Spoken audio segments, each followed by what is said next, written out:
Lord, on behalf of Union of India, Lord, I am giving both sides of the picture.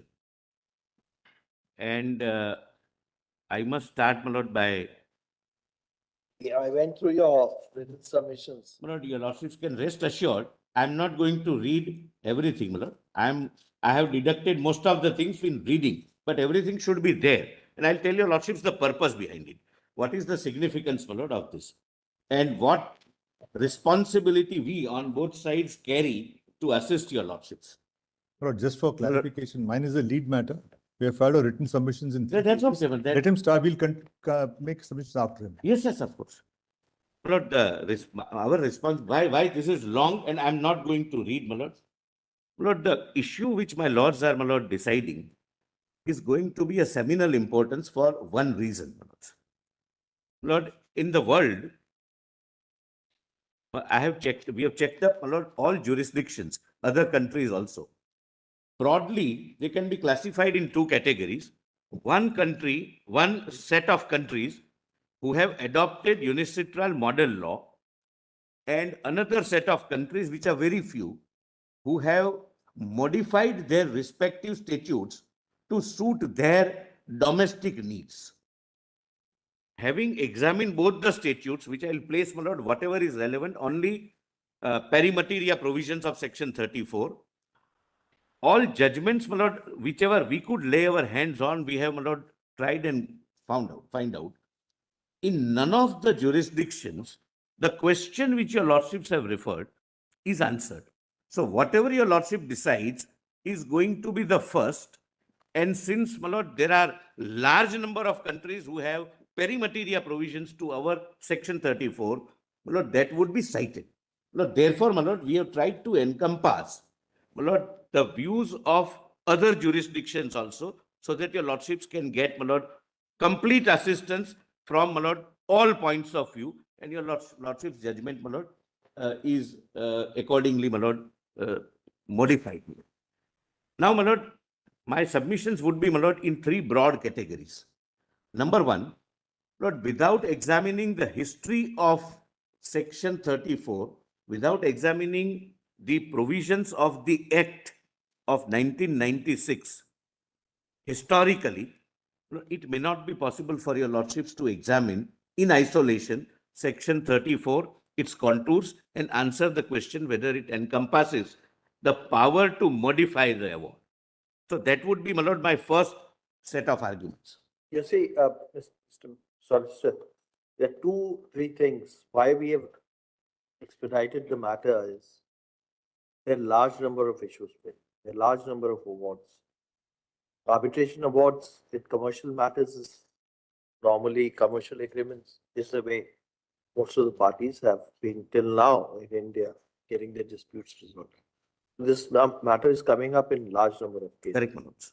Almost every week, probably in Supreme Court itself, there'll be about 3 or 4 matters in which this issue. The High Court, much more, my Lord. Your Lordships are right. And the High Court, maybe more. Arbitration is expensive. This cost factor is one of the bigger things. At the same time,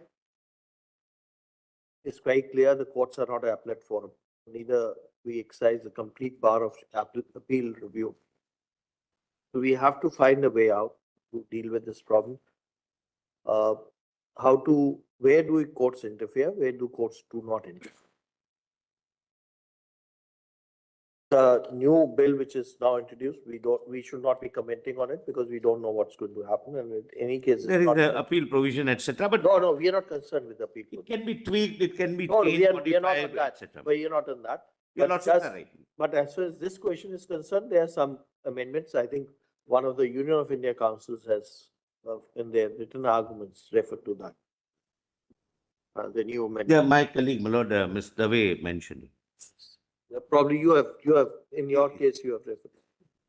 So, one is, we are not saying what do you mean by modification?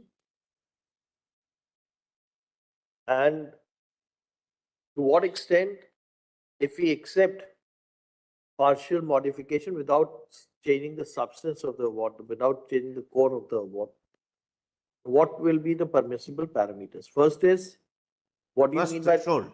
first is what is the, whether the threshold can be, because as far as severability is concerned, segregation is concerned, some of the written arguments accept that. Perhaps most of the written arguments accept that. I have also accepted with one caveat that severability is for setting aside, not for modifying, in the sense that if there are 5 claims. Now and- you may proceed. Now you may proceed in your. Yes, I'll bear, my lord, what is in your lordship's mind, my lord. Lord, kindly allow me to give a little history, my lord. I'll give the history. Thereafter, I'll show to your lordships, my lord, the provisions of other jurisdictions where the unicitral model law is followed by their respective legislatures. And there are 5 or 6 countries, which includes United Kingdom, France, Canada, United States, etc., where they have suitably tailored their respective legislations uh, without, not going by strictly the unicitral model law. And third, my lord, my submission would be, my lord, that what can be the contours of your lordship's examination on answering the questions whether there is a power of modification or not. Because, my lord, it is my respectful feeling also, my lord, that some judicial oversight is necessary even to boost the arbitration. Lord, right now the position is that even arbitral tribunals are aware that 34 is almost a needle of the eye test, and therefore virtually the award is going to be final. And therefore, my lord, situations sometimes arise that the parties are not satisfied for more than one reasons, and that, my lord, kind of acts as a deterrent in going for arbitration. So the government is also interested in solving the problem. The question is how and by whom. Lord, now, Lord, our arbitration goes back, and I'll not, Lord, say anything which is not relevant for answering the question before your lordships. Our arbitration statutory journey, my lord, is from 1899. Indian Arbitration Act 1899 was the first. The purpose of showing, my lord, 3 sets of legislations in India for arbitration is to show that whenever the statute intended that there has to be a power of what they call varying the award, which we, my lord, in other words, say modifying the award. Lord, they have stipulated not only the power, but the contingencies under which it can be exercised.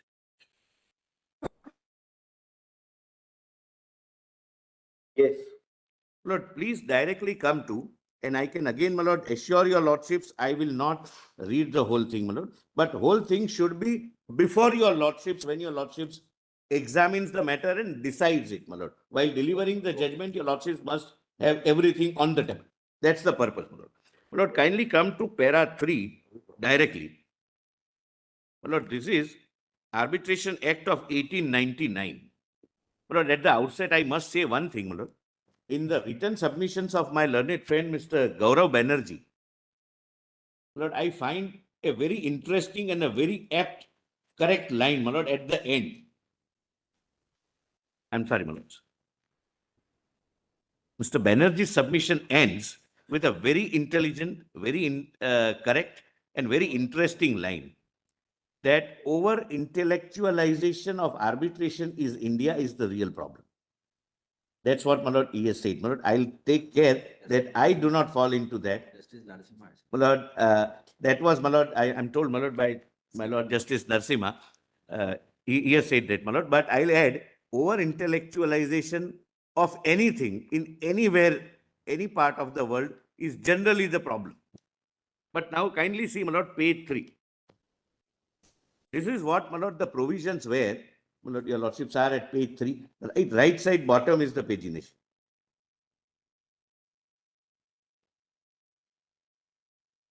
Yes. Power to remit award. Lord, this is 1899 Act. The court may from time to time remit the award to the reconsideration of the arbitrators or an umpire.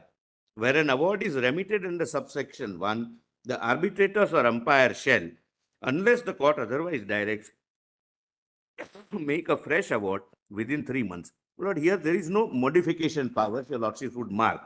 Lord, it comes in 14. which is widely construed by judgments, my lord, where an arbitrator or umpire has misconducted himself or an arbitration or award has been improperly procured, the court may set aside the award. Now, this again is power of setting aside, but improperly procured is very widely construed by various judgments. My lord, improperly procured would not mean, my lord, in the linguistic sense of the term, but it would mean that there was no valid arbitration, the contract was not valid, the arbitral tribunal has traveled beyond the scope of the reference, etc., etc. And, my lord, I have cited judgments, my lord, how it was widely construed. These are all, my lord, British judgments, because 1899, my lord, we had the British regime in place.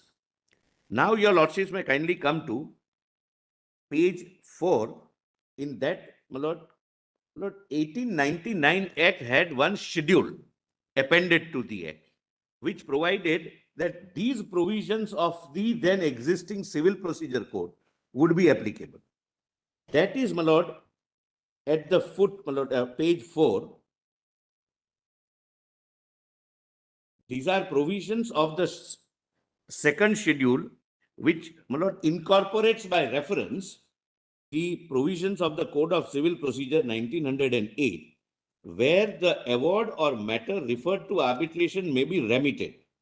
The court may remit the award. My lord, remission is not right now, your lordships, my lord, scope of examination. Therefore, I'll skip. Kindly see 15. Grounds for setting aside award. An award remitted under paragraph 14 becomes void on failure of the arbitrator or umpire to reconsider it. But no award shall be set aside except on one or following grounds: corruption or misconduct of the arbitrator or umpire. My lord, very bold ground, my lord, specifically raised, specifically provided, B, C, etc. Lord, your lordships are not concerned with the grounds, because what I am respectfully trying to, my lord, show is that the power was setting aside of the award. No variation, no modification, no change, whether for good reasons or otherwise. Now comes, my lord, our Act 1940, which, my lord, which is the predecessor Act to the present Act. Your lordships may directly come to page 6 now. Page 6. Lord, this held the field from 1940 to 2000, 1996. Perhaps earlier. Because there was an ordinance, there were a number of acts which came. The 95 ordinance. But Act, That makes no difference. no, that doesn't make any difference, because 96 Act repeals this Act. So it continues, my lord. Lord, 14, I have, my lord, cited for completeness. Award to be signed and filed. Lord, your lordships need not read it. I'll just orally point out what the scheme was. Once an arbitral tribunal makes an award, it was directly not enforceable the way, my lord, we do it now. The arbitral tribunal was under a statutory obligation to place it before the competent court for its affirmation. And it became a decree of the court only when the arbitral award passes through that test, which is laid down in section 15 and 16.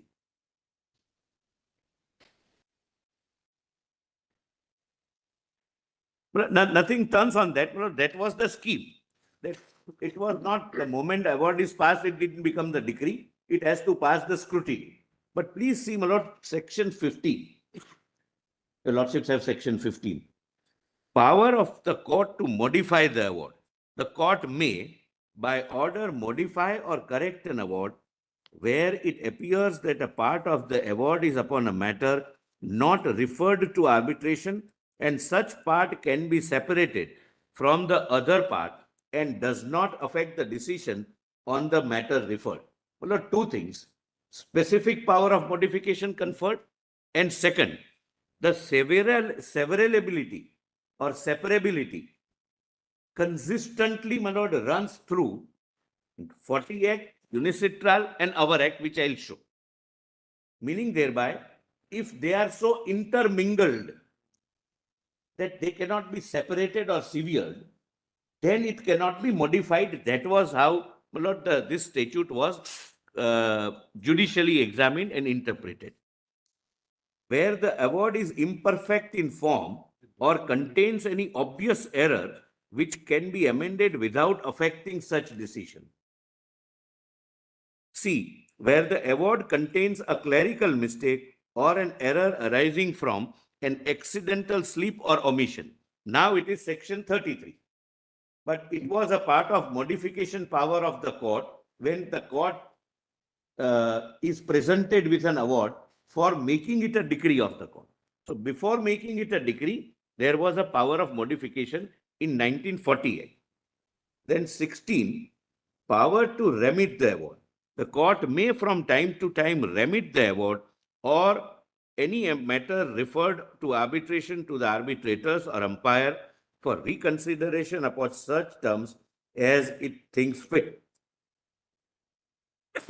Since the questions which are referred, my lord, does not pertain to power of remission, unless your lordship, my lord, would like me to assist, I may skip this.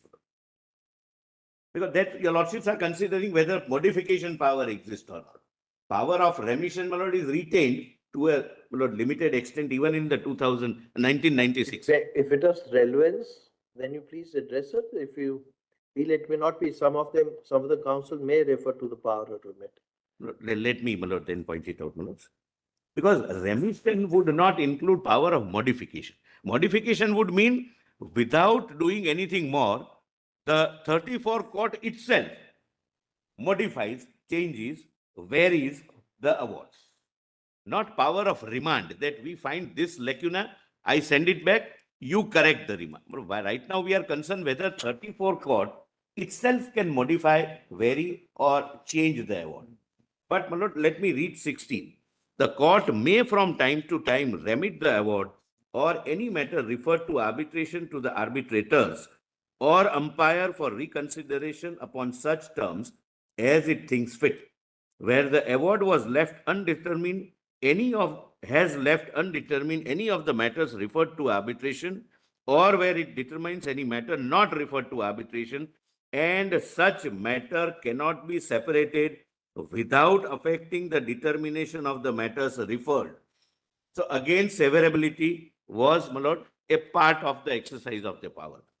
D, where the award is so indefinite, so as to be incapable of execution. There may be such instances where it is so nobody can understand how to enforce it. While an objection to the legality of the award is apparent on the face of it.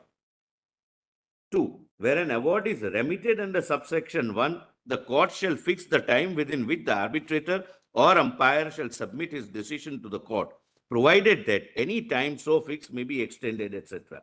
An award remitted under subsection 1 shall become void on failure of the arbitrator or umpire to reconsider it and submit his decision within the time fixed. Then, my lord, judgment in terms of the award.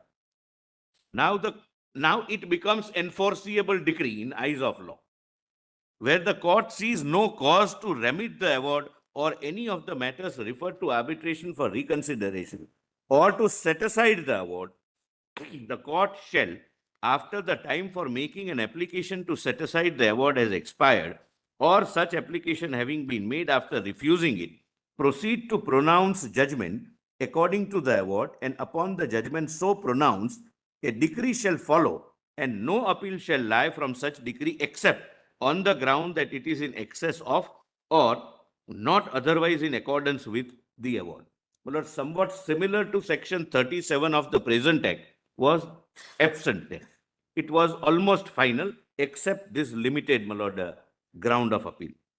My lord, 18, I am not touching power of court to pass interim award. Please see section 30, grounds for setting aside award. Again, the grounds were only for setting aside, not for modification. Modification was 15 different grounds. Grounds for setting aside an award. Award shall not be set aside except on one or more of the following grounds, namely, that the arbitrator or umpire has misconducted himself or the proceedings, that an award has been made after the issue of an order by the court superseding the arbitration, or after arbitration proceedings have become invalid under section 35, that an award has been improperly procured or is otherwise invalid. Look, this is peri materia 234 of the present regime, my lords.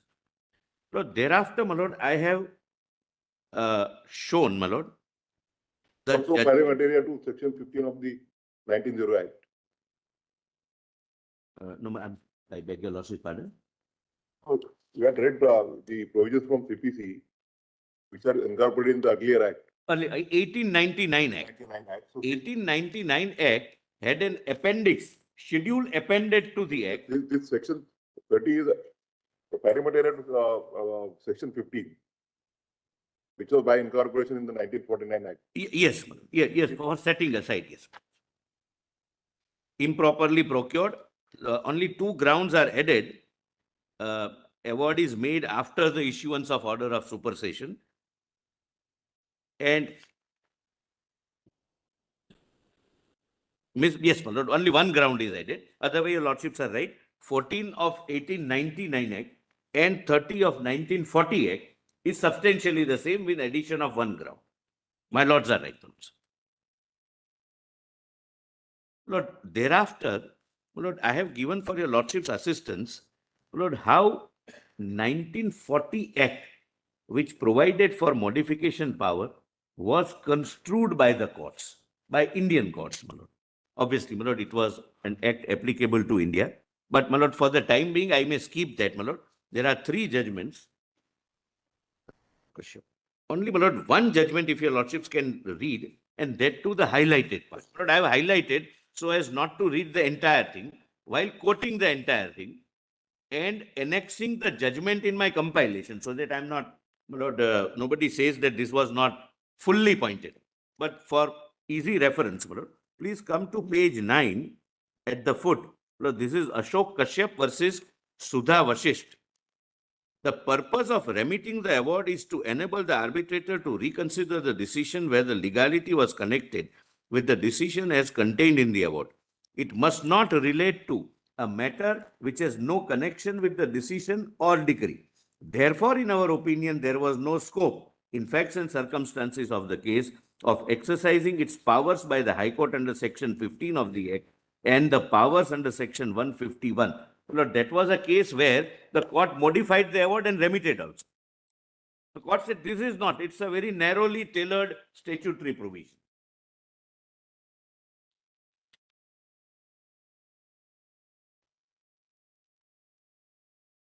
Now, my lords, comes the main part. Why?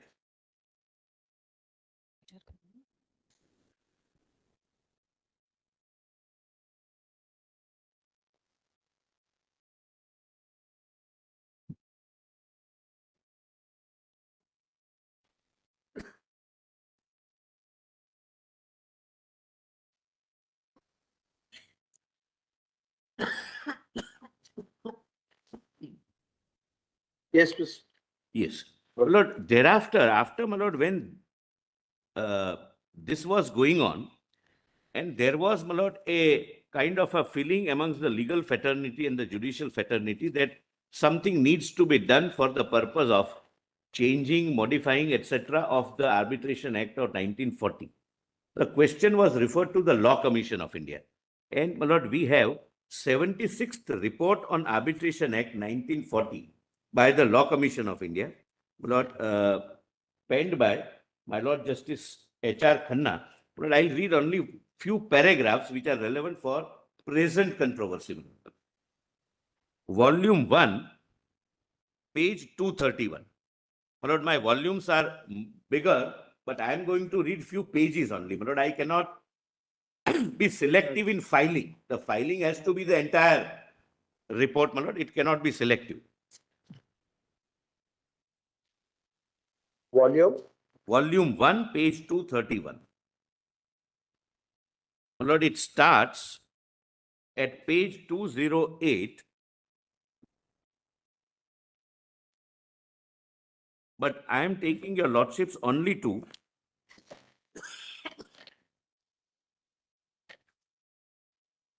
chapter 5, because chapter 5 is proceedings in the court on an award. Rest is, my lord, duties of arbitrator, how other things needs to be tweaked, etc. My lord, page 251, I'm sorry, my lord, my copy is little not, my lord. It's 251, page 251. Right side top is the pagination. My lord Justice Sanjay Kumar gets out. 251. Para 5.1. Thereafter, I skip what is not relevant for the present controversy and, my lord, read what is relevant. After an arbitrator has, am I with your lordship? Yes, After an arbitrator has made his award, one of the parties must obtain a judgment in terms of the award. Indian law, as enacted in the Arbitration Act, does not allow a party to enforce the award as such. This position, therefore, necessarily requires the question, what are the possible alternatives open to the court when its aid is sought for the purpose of making a decree in terms of the award? It's not a challenge procedure. The award does not get finality unless it passes the muster of the court. And what are the available options before the court when such an award comes before it? Normally, 33 would be filed, and 17 will be taken up together with that. 17 is the stamp of decree, Correct. but whenever the award is filed Under 40, under the 40 Act, under section 14 of 40. 14 of the 40 Act, Yes. wherever the party wants a setting aside, that section 30 read with 33 objections would be filed.